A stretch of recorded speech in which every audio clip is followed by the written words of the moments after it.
Hello dear friends, welcome back to my YouTube channel.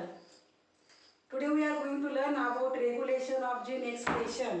आजच्या व्हिडिओमध्ये आपण रेग्युलेशन ऑफ जीन एक्सप्रेशन हा topic पाहणार आहोत. पहा,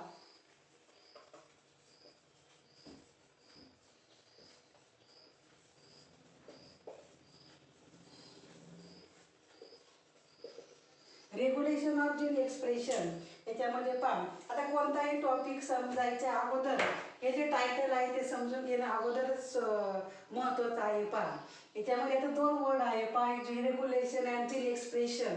आता रेग्युलेशन म्हणजे काय? रेग्युलेशन म्हणजे काय करणे, कंट्रोल करणे. पहा, आता कोणतीही प्रोसेस असेल, कोणती प्रोसेस स्टार्ट करायची आहे, कोणता पाथवे स्टार्ट करायचा आहे, कोणता स्टॉप करायचा आहे, हे काय केलं जातं, हे जे कंट्रोल करण्याचं काम जे करणे त्याला काय म्हणायचं, रेग्युलेशन करणे. पहा, किंवा कोणतेही मेकॅनिझम असेल किंवा पाथवे असेल, पहा, स्टार्ट करणे किंवा स्टॉप करणे त्याला काय म्हणायचं, रेग्युलेशन असं म्हणायचं. पहा, म्हणजे कोणती प्रोसेस कधी सुरू करायची, कधी स्टॉप करायची. पहा, आता आपण हे ट्रान्सलेशन शिकलो. पहा, त्यामध्ये स्टार्ट कोडॉन आहेत, तिथनं प्रोसेसला काय होते, सुरुवात होते. स्टॉप कोडॉन आले की प्रोसेस काय होते, स्टॉप होते. मग हे रेग्युलेशन याला म्हणतात. पहा, आता जीन एक्सप्रेशन म्हणजे काय? जीन एक्सप्रेशन म्हणजे काय, जो जीन असतो ना तो काय करायचा, रीड करायचा, आणि तो जीन रीड केला की त्यापासून काय बनवायचा, प्रोडक्ट बनवायचा. पहा, ते लक्षात, त्यापासून काय बनायचा, प्रोडक्ट बनवायचा. फॉर एक्झाम्पल आपण घेऊ, आता आपल्याला प्रोटीन बनवायचं आहे. आता आपण प्रोटीन मॉलिक्यूल कसे बनतात ते आपण शिकलो. त्यामध्ये दोन प्रोसेस आहे, ट्रान्सक्रिप्शन आणि ट्रान्सलेशन. मग आता हे प्रोटीन बनवण्यासाठी आपल्याला काय अवेलेबल पाहिजे, आपल्याला mRNA पाहिजे, नंतर आपल्याला RNA, नंतर tRNA. हे काय करतं, आपल्याला हे प्रोटीन बनवण्यासाठी आपल्याला mRNA अवेलेबल असला पाहिजे. पहा, आणि मग हे प्रकारची ही काय जीन एक्सप्रेशन, ही सेल ॲक्टिव्हिटी आहे. ही सगळं काय आहे, सेल म्हणजे सेल हे सेलच्या आतमध्येच हे काम होतं. पहा, तर अशा प्रकारे टायटल विषयी आपण पाहिलं, रेग्युलेशन ऑफ जीन एक्सप्रेशन. आता पहा, त्याने थिअरी काय सांगितलेली आहे, in the multi step process by which a gene is regulated and is product is a synthesized. आता ही जी कोणती प्रोसेस असेल, ही प्रोसेस आता आपल्या बायोलॉजीमध्ये कोणती प्रोसेस जर आपण घेतली, आता आपण हे प्रोटीन मॉलिक्युल याच्यामध्ये शिकले, त्यामध्ये दोन प्रोसेस आहेत, दोन स्टेप आहे, ट्रान्सक्रिप्शन आणि ट्रान्सलेशन. म्हणजे बायोलॉजीमध्ये कोणती प्रोसेस तुम्ही घ्या, ती एका स्टेपमध्ये पूर्ण होत नाही, आणि म्हणून it is a multi step process. आणि म्हणून ही कशी आहे, मल्टी स्टेप प्रोसेस आहे. By which gene is regulated, याच्यामध्ये काय केलं जातं, जीन रेग्युलेट केलं जातं, म्हणजे जीन ऑन आणि जीन एक्सप्रेशन ऑन आणि ऑफ केलं जातं. पहा, आणि इट्स प्रोडक्ट इज सिंथसाइज्ड, आणि त्यापासून काय केलं जातं, प्रोडक्ट बनवलं जातं. पहा, म्हणजे त्यामध्ये प्रोडक्ट प्रोसेस स्टार्ट करणे आणि प्रोसेस काय करणे, स्टॉप करणे. And this gene expression result in the formation of polypeptide. Gene expression result in the formation of polypeptide. आता आपण पाहिले याच्यामध्ये पॉलीपेप्टाईड चेन कशी तयार झाली. पहा, हे जे आहे हे जीन एक्सप्रेशनचा परिणाम आहे, फॉर्मेशन ऑफ पॉलीपेप्टाईड. आता म्हणजे आपल्यामध्ये बॉडीमध्ये जेवढी गरज आहे, आणि ही जी प्रोसेस आहे या प्रोसेससाठी काय लागते, आपल्याला एन्झाईमची गरज असते. पहा, प्रोसेस स्टार्ट करणे आणि प्रोसेस स्टॉप करणे यासाठी आपल्याला एन्झाईमची गरज असते, आणि मग आपल्या बॉडीमध्ये जेवढी गरज असेल तेवढंच तयार केलं जातं. पहा, जास्त झालं तरी पण त्रास होतो, कमी झालं जेवढं आवश्यक आहे त्यापेक्षा जास्त झालं प्रोडक्ट तरी त्रास होतो, कमी झालं तरी काय होतं, त्रास होतो. पहा, आणि मग हे जे expression in the formation of polypeptide. मग gene expression process is a regulated at different level. ही जी जीन एक्सप्रेशनची ही जी प्रोसेस आहे ना, ही अनेक लेवलने, डिफरंट ज्या लेवल आहे पहा, त्याने ही प्रोसेस काय केली जाते, रेग्युलेट केली जाते. पहा, म्हणजे आता फॉर एक्झाम्पल आपण प्रोटीनचं पाहतो, यूकॅरियोटिक जीन एक्सप्रेशनसाठी gene expression process is regulated at different level. त्याला अनेक लेवल आहे. पहा, जीन एक्सप्रेशन प्रोसेस रेग्युलेट करण्यासाठी वेगवेगळ्या प्रकारच्या काय असतात, या लेवल असतात. पहा, मग त्यामध्ये इन यूकॅरियोटिक्स जर आपण एक्झाम्पल घेतलं ऑर्गॅनिझमचं, eukaryotic organism, the regulation can be at different level. आता आपण यूकॅरियोटिक ऑर्गॅनिझमचंच आपण याच्यामध्ये एक्झाम्पल पाहिले, त्यामध्ये प्रोटीन मॉलिक्यूल तयार करणे. पहा, आता याच्यामध्ये कोणते लेवल आहे. पहा, यूकॅरियोटिक ऑर्गॅनिझमचे एक्झाम्पल घेतले, जे रेग्युलेशन आहे can be at different level, त्याच्यामध्ये 4 लेवल आहे. पहा, डिफरंट 4 लेवल आहे. म्हणजे कोणते प्रोटीन मॉलिक्यूल बनवायचे, कधी स्टॉप करावं लागतं, त्याच्या या लेवल असतात पहा. आता फॉर एक्झाम्पल आता आपण एक पहिली लेवल आता पाहूया आपण. त्यामध्ये आहे ट्रान्सक्रिप्शन लेवल. पहिली लेवल कोणती आहे? Transcription level. त्यामध्ये फॉर्मेशन ऑफ प्रायमरी ट्रान्सक्रिप्ट. आता आपलं प्रोटीन मॉलिक्यूल आपल्याला बनवायचं आहे, प्रोटीन मॉलिक्यूल आपल्याला बनवायचं नाही आणि मग त्यानुसार ते काय केलं जातं पहा. आता आपल्याला प्रोटीन मॉलिक्यूल जर बनवायचं असेल तर आपल्याला काय अवेलेबल पाहिजे? आपल्याला mRNA तयार करावं लागेल. DNA पासून आपल्याला mRNA तयार करावं लागेल आणि मग mRNA हा जो तयार होतो अगोदर पहा, तो कोणता असतो? हा प्युअर mRNA असतो. तो कोणता असतो? हेटेरोन्यूक्लियर mRNA असतो पहा. त्याला काय म्हणायचं? प्रायमरी ट्रान्सक्रिप्ट असं म्हणायचं पहा. मग त्यामध्ये हे प्रोसेस आहे. त्यामध्ये प्रोटीनला आपल्याला प्रोटीन बनवायचे असेल, आपण तयार करायचे असेल तर आपल्याला काय करायचं? mRNA तयार करावा लागतो. म्हणजे ट्रान्सक्रिप्शनने प्रोसेसने DNA पासून आपल्याला mRNA तयार करावा लागतो. आणि जर आपल्याला प्रोटीन बनवायचं नसेल तर काय करायचं? हे जे असतात ना त्यामध्ये जे ट्रान्सक्रिप्शनमध्ये जे DNA पॉलिमरेज एन्झाईम आहे त्याचं काय करायचं? डिग्रेडेशन करायचं पहा, डिग्रेड करायचे. म्हणजे त्यापुढं काय होत नाही? mRNA तयार होणार नाही. आणि प्रोटीन जर बनवायचं असेल तर आपल्याला ते त्यामध्ये प्रोटीन बनवायचं असेल तर आपल्याला DNA पासून आपल्याला mRNA बनवावं लागेल पहा.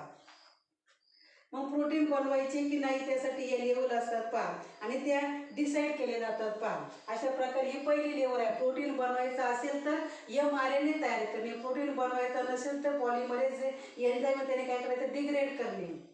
आता दुसरी आहे त्यामध्ये processing level, regulation of splicing. आता आपल्याला प्रोटीन जर बनवायचं असेल तर आपल्याला जो mRNA तयार होतो तो हेटेरोन्यूक्लियर तयार होतो. त्याच्यामध्ये एक्झॉन आणि इंट्रॉन्स असतात पहा, एक्झॉन आणि इंट्रॉन्स असतात. आपल्याला जर प्रोटीन मॉलिक्यूल बनवायचं असेल तर आपल्याला काय रिमूव्ह करावे लागतात?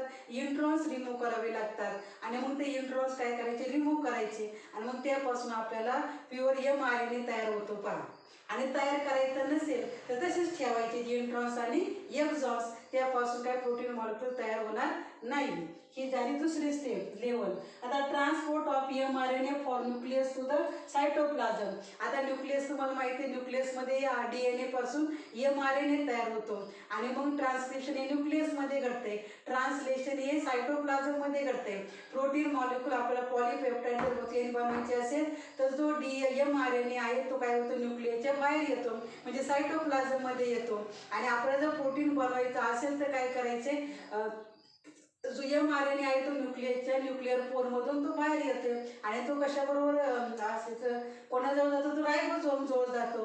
कारण तो काय करतो? जो mRNA आहे तो RNA काय करतो? त्याला रीड करतो. म्हणजे कोणता प्रोटीन मॉलिक्यूल बनवायचा आहे त्याला कळतं आणि मग तो tRNA ला सांगतो कोणकोणते अॅमिनो ॲसिड, कारण अॅमिनो ॲसिड कुठं असतात? हे सायटोप्लाझममध्ये असतात आणि मग कोणते अॅमिनो ॲसिड घेऊन यायचे तो त्या इन्फॉर्मेशन तो tRNA ला देतो आणि मग tRNA अॅमिनो ॲसिड घेऊन येतो. मग त्यापासून पॉलीपेप्टाइड चेन तयार होते पहा, प्रोटीन मॉलिक्यूल तयार होतात. आणि जर आपल्याला प्रोटीन मॉलिक्यूल बनवायचे नसेल तर mRNA जो तयार झालेला आहे तो न्यूक्लियसमध्येच ठेवायचा, तो काही सायटोप्लाझममध्ये येऊ द्यायचा नाही. म्हणजे प्रोटीन मॉलिक्यूल काय होणार नाही? तयार होणार नाही पहा, म्हणजे प्रोटीन मॉलिक्यूल तयार होणार नाही. मग त्यामध्ये जो mRNA आहे तर त्यामध्ये प्रोटीन मॉलिक्यूल तयार करायचे नसेल तर त्यामध्ये डिग्रेडिंग जे एन्झाईम असतात ते त्या न्यूक्लियसमध्ये सोडायचे आणि मग त्यामध्ये तो काय होतो? एन्झाईम ते डिग्रेड करतात पहा. मग त्यामध्ये प्रोटीन मॉलिक्यूल तयार होत नाही पहा.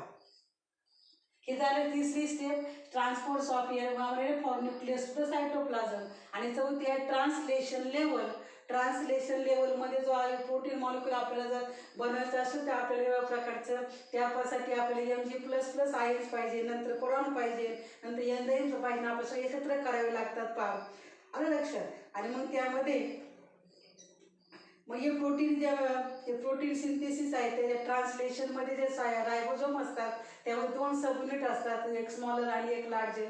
त्यामध्ये mRNA हा जे स्मॉल सबयुनिट आहे ना त्याला स्मॉल सबयुनिट हे mRNA ला बाइंड होतं, पण नंतर त्याला मॅग्नेशियम++ आयनच्या साहाय्याने ते दोन्ही पण युनिट एकमेकाला अटॅच होतात पहा.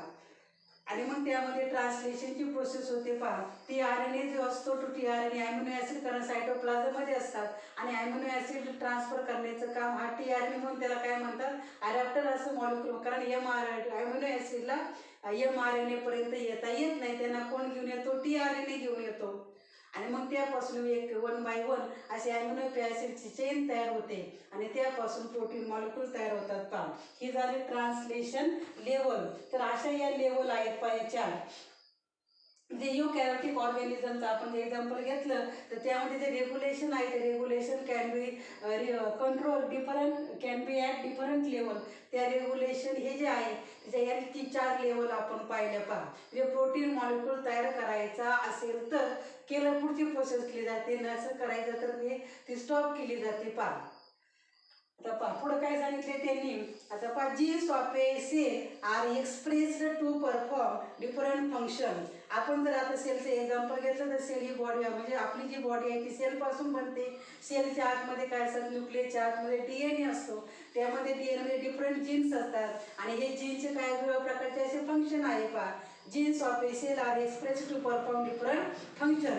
प्रत्येक जीनचं हे वेगवेगळे काय असतात, फंक्शन असतात. आता फॉर एक्झाम्पल त्यांनी सांगितलंय पहा, an enzyme beta galactosidase is synthesized by E coli. आता ई कोलाई नावाची बॅक्टेरिया आहे. बऱ्याच आपल्या बायोलॉजीमध्ये जे सायंटिस्ट असतात ते ई कोलाई नावाची जी बॅक्टेरिया आहे त्याचा वापर करतात. कारण याचं जे आहे त्याचं जे रिप्लिकेशन आहे ते म्हणजे सगळ्यांची आवडती ही कोलाई बॅक्टेरिया आहे. कारण का तर याचं जे आपण आहे फास्ट रिप्लिकेशन होतं पहा. फास्ट रिप्लिकेट म्हणजे फास्ट रिप्लिकेशन या प्रोसेस जी आहे ना ती याच्यामध्ये घडते. फॉर एक्झाम्पल आपण जर ह्युमनचं जर आपल्याला घ्यायचं जर झालं तर आपल्याला 9 महिने त्याची आपल्याला वाट पाहावी लागते पहा. परंतु हे जे आहे ई कोलाई नावाची जी बॅक्टेरिया आहे त्याच्यामध्ये आपल्याला 20 मिनिटांमध्ये त्याचे रिझल्ट मिळतात. आणि म्हणून बरेचसे सायंटिस्ट या ई कोलाई नावाच्या बॅक्टेरियाचा वापर करतात पहा. आणि is an enzyme beta galactosidase synthesized by E coli जी आहे ना ई कोलाई नावाची बॅक्टेरियाच्या आतमध्येच काय होते, हे बीटा गॅलॅक्टोसाइडेज नावाचं एन्झाईम त्यामध्ये तयार होते पहा. आणि it is use for hydrolysis of lactose into galactose and glucose. आणि मग याचं या बीटा गॅलॅक्टोसाइडेजचं फंक्शन काय आहे, ते कशासाठी वापरलं जातं, हायड्रॉलिसिस करण्यासाठी. म्हणजे जी लॅक्टोज आहे त्या लॅक्टोजचं रूपांतर गॅलॅक्टोज आणि ग्लुकोजमध्ये करण्यासाठी हे ई म्हणजे बीटा गॅलॅक्टोसाइडेज याचा वापर केला जातो पहा. मग ही जी लॅक्टोजचं काय केलं जातं, ब्रेकडाऊन केलं जातं पहा. आणि ब्रेकडाऊन करण्यासाठी आपल्याला काय लागतं, एन्झाईमची गरज असते. आणि मग ही जी लॅक्टोज आहे ना एक प्रकारचं आपण आता बायोमॉलिक्यूल शिकलोय 11th मध्ये चॅप्टरमध्ये, त्यामध्ये आपण शिकलोय. त्यामध्ये हे जे लॅक्टोजची एक्झाम्पल आहे ती कशी आहे, डायसॅकराइड्स आहे टाईप आहे तिचा. कारण डायसॅकराइड हे 2 मोनोसॅकराइड युनिट म्हणून ते डायसॅकराइड्स बनते पहा. आणि मग हे जे याचं लॅक्टोजचं ब्रेकडाऊन केलं तर त्यासाठी आपल्याला एन्झाईमची गरज असते. आणि मग त्यापासून ग्लुकोज आणि गॅलॅक्टोज बनवले जातात. आणि मग हे ई कोलायमध्येच एन्झाईम हे काय केले जातात, बनवले जातात पहा.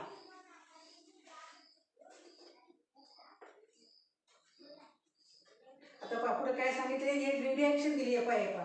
Lactose in the presence of beta galactosidase आणि addition of the 1 water molecule to form galactose plus glucose. त्यापासून त्याचं ब्रेकडाऊन करून आपल्याला गॅलॅक्टोज आणि ग्लुकोज त्यापासून मिळतं पहा. आता पुढे पहा, E coli bacteria do not have lactose in the surrounding medium as a source of energy. The enzyme beta galactosidase is not synthesized. पहा आता ही जी ई कोलाई बॅक्टेरिया आहे त्याच्यामध्ये lactose do not have lactose in the surrounding medium. त्याचं जे medium आहे surrounding त्याच्यामध्ये जर लॅक्टोज जर नसेलच तर त्यापासून बीटा गॅलॅक्टोसाइडेज एन्झाईम तयार होईल का, तर बीटा गॅलॅक्टोसाइडेज एन्झाईम तयार होणार नाही. आणि हे बीटा गॅलॅक्टोसाइडेज एन्झाईम तयार करण्यासाठी त्याला लॅक्टोजची आवश्यकता असते. आणि त्या सराउंडिंग या ई कोलाई नावाच्या बॅक्टेरियामध्ये सराउंडिंग जे मीडियम आहे ते न्यूट्रिएंट मीडियम त्याला प्रत्येक ऑर्गॅनिझमला हे पुरवावं लागतं. आणि या मीडियममध्ये जर लॅक्टोज नसेल तरच बीटा गॅलॅक्टोसाइडेज तयार होणार नाही, ते सांगितले पहा. हे मीडियममध्ये लॅक्टोज नसल्यावर बीटा गॅलॅक्टोसाइडेज एन्झाईम तयार होणार नाही. आता पुढे पहा, so it is a metabolic or physiological or environmental condition that regulate expression of gene याच्यामध्ये metabolic and physiological environmental condition that regulate expression of जीनचं एक्सप्रेशन करण्यासाठी त्यामध्ये आपल्याला मेटाबॉलिक नंतर फिजिओलॉजिकल एन्व्हायरमेंटल कंडिशन या रेग्युलेट करतात पहा. कारण आपलं सगळे जे आहे ऑर्गॅनिझमचे एन्व्हायरमेंटवर अवलंबून आहे पहा. त्यांनी सांगितले बा development and differentiation of embryo into and adult organism पहा. एम्ब्रिओचं रूपांतर कशामध्ये होतं? अडल्ट ऑर्गॅनिझम मध्ये होतं पहा. कारण छोट्या ऑर्गॅनिझम पासून मोठं ऑर्गॅनिझम म्हणजे छोट्या बाळापासून मोठा माणूस तयार होतो पहा. यामध्ये अनेक त्या बॉडीमध्ये अनेक चेंजेस होतात. जसं वय वाढत जाईल तसं त्यामध्ये जे डेव्हलप होते पहा बॉडी. आणि मग यामध्ये काय याच्यावरती एन्व्हायरमेंटची इन्व्हॉल्वमेंट आहे पहा याच्यामध्ये. and it also a result of the coordinated regulation or expression of several set of genes. म्हणजे त्यामध्ये एन्व्हायरमेंटमुळे हे घडतं पहा. म्हणजे एन्व्हायरमेंट कसं आहे त्याच्यानुसार आपल्या बॉडीमध्ये चेंजेस होतात. अलग स्किन कलरमध्ये असेल, फॉर एक्झाम्पल आपण स्किन कलर घेतला तर याचा जो संबंध आहे ना तो एन्व्हायरमेंट बरोबर आहे पहा. जीन एक्सप्रेशन आणि gene regulation that is a coordinated of several set of gene. Now one has to understand to know the mechanism by which the organism regulates gene expression in response to changes in the environment. म्हणजे environmental मध्ये change झाला आणि त्याचा response या organism regulate gene expression. म्हणजे त्यामध्ये कोणती process कधी स्टार्ट करायची, कोणती प्रोसेस कधी स्टॉप करायची आहे, म्हणजे ही जीन एक्सप्रेशन आहे त्यामध्ये जे रेग्युलेशन आहे हे सगळं हे एन्व्हायरमेंटलमध्ये चेंजेस झाला याच्यामध्ये जे जीन एक्सप्रेशन आहे ते सुद्धा ऑर्गॅनिझम ते काय करतात? रेग्युलेट करतात पहा. Changes in the environment.